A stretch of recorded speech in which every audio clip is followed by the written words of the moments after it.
Bab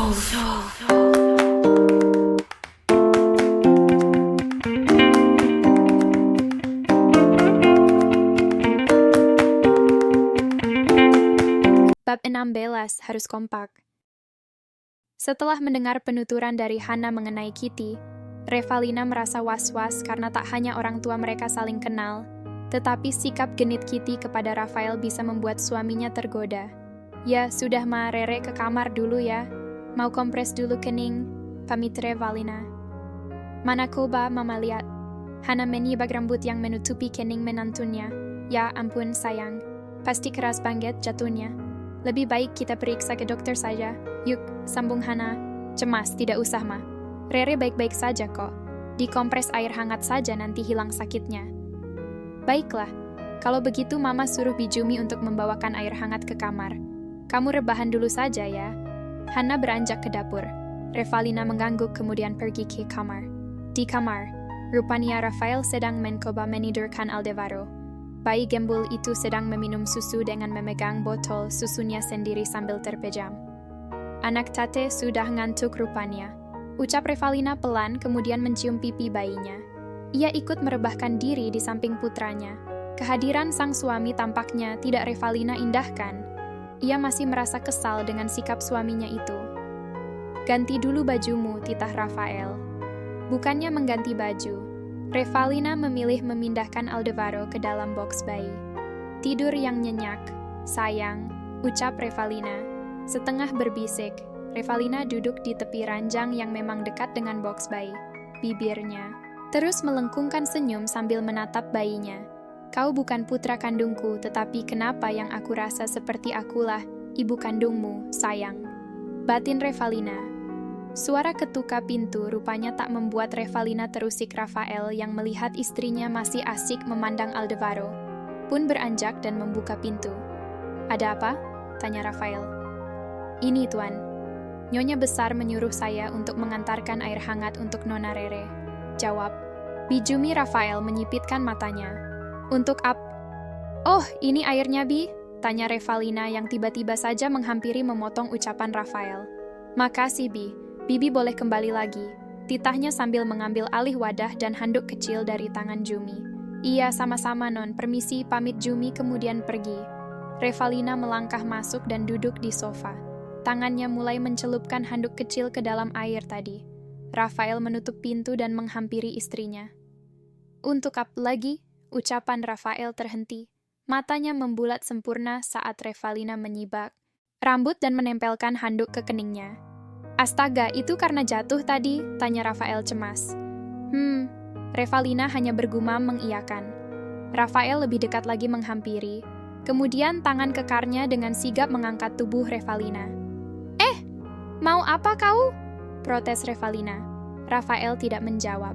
Ia terus melangkah membawa istrinya ke atas kasur. Berbaringlah, biar aku yang mengompres. Revalina hanya mengangguk pasrah karena memang keningnya terasa sakit dan bertambah pusing. Rafael bergegas mengambil wadah berisi air panas di meja. Kedua mata wanita cantik itu tak lepas dari Rafael. George Aya sangat menikmati perlakuan hangat suaminya. Pusing?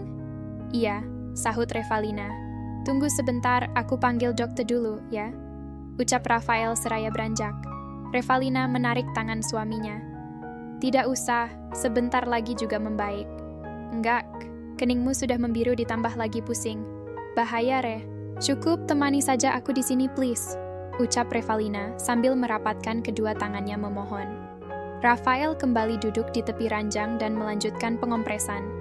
Kenapa juga kamu lari tadi? Revalina mendengkus dan memalingkan muka. Jelas aku lari biar dalam waktu 5 menit sampai ke parkiran. Aku nggak mau kehilangan embul, sahut Revalina dengan air mata sudah menganak sungai. Rafael menunduk, kemudian menghela napas. Papa tampan itu merasa menyesal karena sudah mengancam seperti tadi. Jemari Rafael kini mengusap air mata yang jatuh di pipi Revalina. Maaf, sekarang tidurlah, aku di sini menemanimu. Revalina mengangguk. Rafael terus mengganti handuk yang sudah mulai dingin dengan handuk hangat. Andai saja Cassandra seperti Mure, mungkin Aldebaran akan memiliki keluarga yang utuh. Tapi, dengan hadirnya dirimu di sisi anakku, ternyata mampu menggeser Cassandra di hati Aldefaro. Kau benar-benar gadis idaman semua pria, termasuk aku. Aku? Benarkah? Batin Rafael. Melihat putra dan istrinya tertidur pulas, Rafael beranjak dari duduk dan pergi meninggalkan kamar. Rupanya ayah satu anak itu memanggil beberapa asisten rumah tangganya dan menggiring mereka ke kamarnya. Rafael memerintahkan agar semua pakaian dan barang-barang yang sudah tidak terpakai lagi agar dikeluarkan dari lemarinya dan diganti dengan pakaian Revalina. Ya, Rafael sudah memutuskan jikalau Revalina bebas melakukan apa saja di kamarnya. 1 jam kemudian, semua barang milik Revalina sudah tersusun rapi di walk-in closet. Tidak berselang lama, Aldefaro terbangun. Bayi gembul itu menangis dengan kencang, tidak seperti biasanya. Tangis Aldefaro mampu membuat Revalina terbangun. "Ah, rupanya kamu, Pup," ucap Rafael saat memeriksa diapersnya. "Tunggu sayang, papa panggilkan nenek dulu, ya," lanjutnya. "Kenapa harus manggil mama?" tanya Revalina. Al buang air besar. "Jadi, sudah jadi kebiasaan jika mama yang akan membersihkannya." Revalina beranjak, lalu menggendong Aldefaro. La membawa putranya untuk membersihkan diri. Setelah selesai, Revalina membawa Aldefaro kembali ke kamar. "Apa harus selalu mama yang membersihkannya? Ayah macam apa kau ini?" ejek Revalina. "Kau sudahlah. Yang penting sekarang Al sudah bersih dan wangi kembali." Revalina memerintahkan agar Rafael yang mengenakan diapers. Ia pun mengatakan jika ingin menjadi ayah yang baik, harus bisa melakukan semua urusan hal-hal sekecil apapun mengenai bayi. Rafael mengikuti dan membenarkan apa yang istrinya katakan.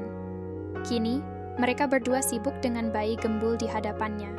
"Mulai sekarang, kita berdua yang harus mengurus Al.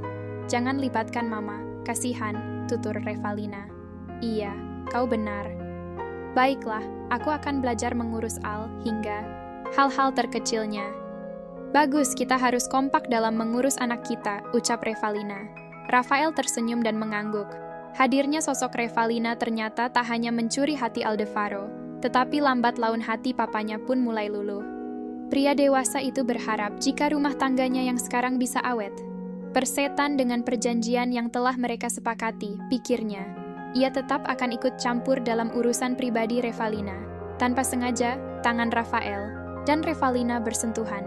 "Ya Tuhan, badanmu panas, Re," ujar Rafael. "Ah tidak, hanya perasaanmu saja. Aku memang merasakan pusing, tapi untuk panas tidak, aku baik-baik saja. Aku mohon jangan egois, istirahatlah kembali. Apa kau tahu jika seorang ibu demam dan ia berdekatan dengan bayinya, maka sang bayi akan tertular virus atau bakteri yang ada dari si ibu?" "No." "Astaga, benarkah?" "Iya. Jadi aku mohon, biarkan sementara waktu Al bersama mama ya." Revalina mengangguk pasrah. Ia merebahkan dirinya kembali di atas kasur. Wanita yang menyandang sebagai ibu sambung itu terus melengkungkan senyum. La sangat senang dengan perhatian dari Rafael. Dirinya berharap jika pernikahannya bertahan lama dan mereka bisa saling mencintai.